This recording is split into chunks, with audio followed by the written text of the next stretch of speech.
Coming up on News 2, investigations continue into recent murders. Meanwhile, many are calling on the Virgin Islands Police Department to move quickly to implement crime prevention strategies. A Delaware family remains hospitalized after being exposed to a poisonous pesticide while vacationing on St. John. Meanwhile, the federal and local government investigating Terminix USVI. Plus, in our Carnival Corner, the fireworks are back on schedule.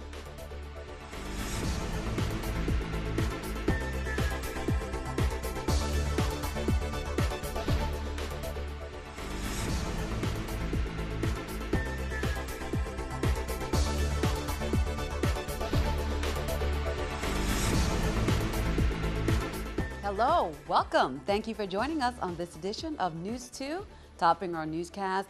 An entire community is shaken up after the shooting death of a prominent community member. Terrence Moorhead was shot at a St. Croix service station last weekend. He was rushed to the Juan Louis Hospital, but it was too late. Now, some community leaders are saying this is where they draw the line. News 2's April Knight has that story. When 55-year-old Terrence Moorhead was killed by gunshot behind this gas station on St. Croix on Saturday, it sparked an outrage in the community. Everyone is shocked because everyone knows that Terry won't harm an ant. Former Senator Diane Capehart knew Moorhead well and was shaken up by his death. Everyone just loved Terry because he was a loving, he was a caring, fun person to be with. And it's just so unfortunate that we lost him to such a senseless killing. The Terrence Moorhead shooting marks 18 homicide deaths in the territory this year so far. 4 of those are vehicular homicides, 1 is drowning, and the rest are violent crime. What some are calling the product of a botched robbery attempt could be, as one senator said, the straw that broke the camel's back. We express outrage when our young people lose their lives in these ongoing feuds. But when I hear of a hard-working citizen gunned down on the streets because someone else desired to deprive another, it is clear to me that we have to stop and say to ourselves, enough is enough. The latest homicide also raised the question, should businesses be held responsible for securing their premises to prevent tragedies like Terrence Moorhead's? With even licensing and consumer affair, that when you go to register for such business as a 24-hour business, that you have to have a surveillance camera. Because at some point we have to have control of our small community on crime. Reporting for News 2, I'm April Knight. Detectives continue to investigate, meanwhile, an incident that resulted in the death of a 47-year-old man on Sunday, April 12th at approximately 11:21 p.m. The 911 emergency call center was notified by a female stating that she was at her residence with her current boyfriend, lying in bed together in Estate Mariendale. Then suddenly her former boyfriend appeared and became engaged in a struggle with her current boyfriend. The young woman said she ran out of the bedroom to phone 911 for help, and when she returned, she saw the current boyfriend administering CPR to the former boyfriend. The ambulance arrived and EMTs found no sign of life. The victim, identified as Robert Reynolds. A Delaware family remains hospitalized after being exposed to a poisonous pesticide while vacationing on St. John. The federal and local governments are investigating Terminix USVI, who sprayed a unit near where the family was staying with an illegal gas. One local expert says DPNR should shoulder some of the blame. News 2's Erica Parsons has more. The federal government is continuing its investigation of a poisoning incident that put several members of a vacationing family in a coma. Terminix USVI is being blamed for using methyl bromide in a unit next to where Steve Esmond and his family were staying. Other companies have been accused of using the same pesticide. Governor Kenneth Mapp has promised a full investigation. They should have known, been in a position to know that these poisons had been banned. Commissioner Don Henry at DPNR will provide the Lieutenant Governor and I with a full report. Dr. Joe Williamson says planning and natural resources may be part of the problem. DPNR has a role to play in this. I haven't taught a pesticide safety class in St. Thomas, St. John district since last May. Now, the pesticide applicators there, the ones with this problem. I'd like to think that there's probably the lack of training has some part to play in that. Williamson says he can't teach the classes because DPNR has not given UVI more than $70,000 they've gotten from the EPA in the last 3 years for the pesticide safety program. If they can't release the funds, give me three plane tickets and $36 to cover my per diem, and I'll go to St. Thomas on 3 days, and I'll teach the core class, the structural class, and the public health class, so at least the people who want to be certified applicators can get the training they need. Methyl bromide is outlawed in the U.S. except for agricultural purposes. Local experts say it's not something typically seen in farming here. I've been in the agriculture field for a number of years, more than 20 years, and I've not known of any case of methyl bromide being used in the virginals for agriculture purposes. DPNR spokesman Jamal Nielsen says the department is investigating Dr. Williamson's claims and will have a response at the appropriate time. Erica Parsons, News 2.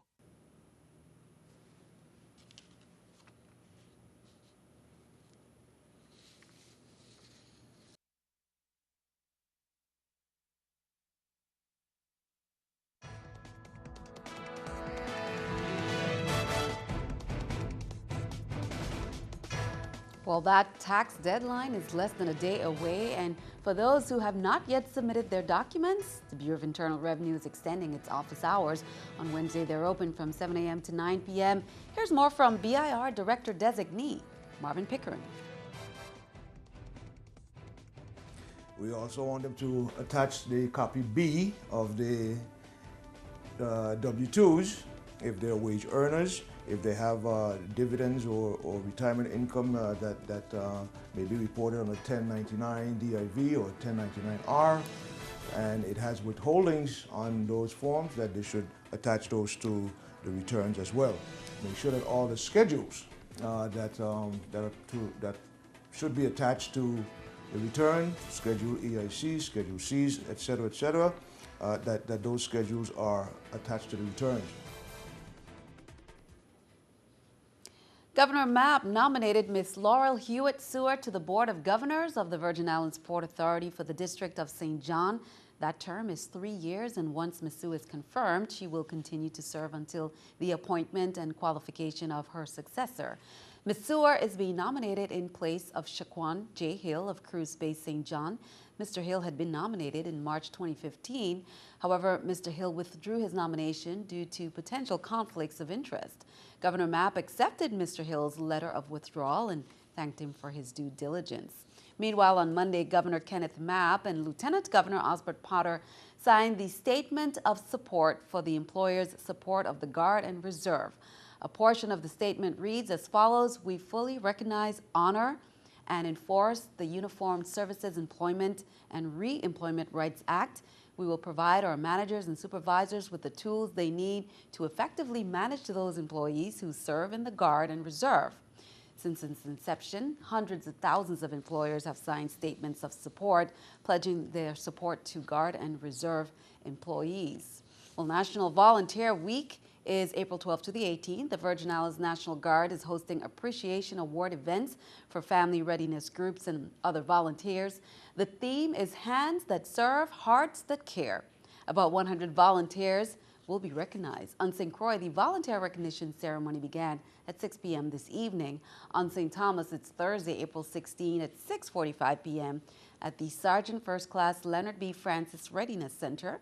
The Ving Adjutant General Award Program has 9 categories, including the Family of the Year and Going the Extra Mile Award. Now, an event recognizing the 50th anniversary of the Vietnam War and all Virgin Islands Vietnam veterans is underway. WTJX and Director of Office of Veterans Affairs, Patrick Farrell, they're presenting the screening of The Last Days in Vietnam, directed and produced by Rory Kennedy. A screening was held this afternoon at the Lieutenant Colonel Lionel Jackson Readiness Center in St. Croix. On April 15th, it will be presented at the Westin St. John Ballroom, and then April 16th at the Sergeant First Class Leonard Francis Readiness Center in St. Thomas. All 3 screening events begin at 3 p.m. Turn our attention overseas. The Legend of the Seas ended their 2-week cruise in San Diego early Tuesday morning with quite a few passengers and crew members sick with the highly contagious norovirus. The Centers for Disease Control will take samples from the ship to try to determine what made at least 115 people sick with the highly contagious virus. This is the second Royal Caribbean ship to have a norovirus outbreak in recent days. The first ship, the Celebrity Infinity, also came into the port of San Diego on Monday.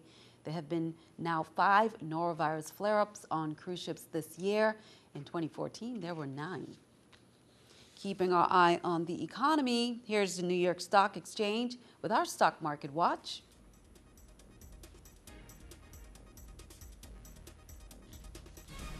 The Dow up, the Nasdaq down, S&P up, the Dow 859, Nasdaq 10, S&P 3. Coming up on News 2, Week of the Young Child events continue.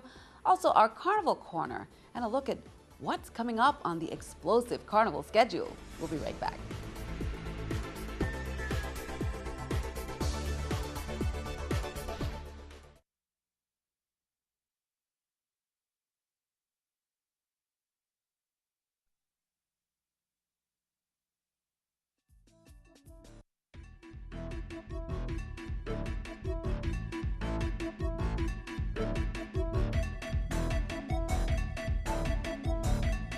Explosive lights at the end of this tunnel. Due to the lack of funding from the government, there was word that the fireworks may have been canceled. However, Carnival fireworks by Gucci Finale are on for Saturday, May 2nd at 9 p.m. Led by Michael Carty of SmartNet and Alliance Data Services, the group of small businesses put their money where their mouth is. According to Steve Bourne, who produces the fireworks, he said in past years, the private and public sectors worked together to sponsor the fireworks. This year, the program had to be brought back to life solely by the private sector. Meanwhile, let's take a look at the schedule there. The Queen's Selection Show is coming up Saturday, April 18th at 8 p.m. The Toddlers Derby is on Sunday, April 19th at 5, with the Best Dressed Doll competition and traditional games as well. On April 20th, the hospital's annual pre-carnival celebration, that's at 6 p.m. at the hospital lobby. The 21st, Junior Calypsonians, that hits the stage to compete. The following night is slated as Cultural Night. The VI Calypso competition begins at 8 p.m. on the 23rd, and then on Friday the 24th, the opening of the Carnival Village, complete with a ribbon-cutting ceremony. Governor Kenneth E. Mapp, the Department of Sports, Parks and Recreation, and Division of Personnel present the first annual Battle of the Agencies Fitness Challenge. All teams must report to the bleachers at the D.C. Candidato Ballpark for 7 a.m. The Good Morning Relay Race will begin at 7:30 a.m. and then at 9 there will be some opening ceremonies. Then it's the tire flip, three-legged race, double Dutch, tricycle race, tug-of-war, ending with the obstacle course. The top 3 teams will receive trophies, with the first place agency walking away with the top trophy and some bragging rights. There will be some demonstrations, vendors, and health screenings. Well, April 12th to the 18th, as we reported, is Week of the Young Child. On Wednesday, Yvonne Bowski will be holding Daddy Day. That's when fathers, uncles, and grandfathers will be reading to the young ones. Gladys Abraham will have Read on the Green the same day. On St. Croix, Pearl B. Lawson will be holding a book parade at 2 p.m. and Juanita Gardine will have a movie day. Thursday is Silly Socks Day at Gladys Abraham, in-class pajama party at Yvonne Bowski, and in-school movie Popcorn Day at the E. Benjamin Oliver School. We'll have some more events for Week of the Young Child in a later newscast. Meanwhile, on St. Croix, Eulalie Elementary School students have been celebrating the Week of the Young Child on Monday. Community leaders and politicians read to the students, many who were dressed as professionals for Career Day. Today, the students were all wearing pajamas for Turn Up Tuesday. From grades kindergarten through 2nd grade, we're basically having different activities to encourage and help promote literacy and success between our students here. Today we are dressed in our pajamas, which we actually had a book tasting event in the classroom where the students were able to read books, talk about the books with each other while eating popcorn. We had a parade actually yesterday with the career wear. We should be doing it today as well. But in all, we're just basically celebrating young people and their future success. Meanwhile, the Division of Libraries, Archives, and Museums also celebrating Week of the Young Child, as well as National Library week this week. Nationwide, the week highlights the changing role of libraries and librarians. This year's theme is Unlimited Possibilities at your library. Wednesday, April 15th, it's going to be National Bookmobile Day. The St. Croix Bookmobile will visit the Reading Rainbow in Upper Love from 10 a.m. to 12 noon. The St. Thomas Bookmobile would be near Sugar Estate Head Start. That's from 11:30 to 3 p.m. Thursday, April 16th on St. Croix, the Florence Williams Public Library will have Story Hour. That's from 9:30 to 10:30 a.m. St. John at the Gift Hill School, Story Hour at the Elaine Sproul Public Library, 10:30 a.m. and 11:30 a.m. On Saturday, it's Run to Your Library. That's sponsored by the Virgin Islands Pace Runners. There's a book amnesty going on. Library patrons are encouraged to return their overdue books and have the accrued fines waived. Well, Taste of St. Croix organizers are celebrating their 15th anniversary this year by doing something a little different. The red carpet Fine Food will meet fine fashion for the red carpet at the Taste. 30 of the best dressed attendees will be selected by the Red Carpet Committee for a 45-minute segment. The participants will be asked questions like their name, who they're wearing, if it's a local designer, their hairstylist or barber, and favorite food or vendor at the Taste. They'll get to model their outfit on the red carpet and say why they attended the Taste. Well, be sure to stick around. Your News 2 AccuWeather forecast is coming up next.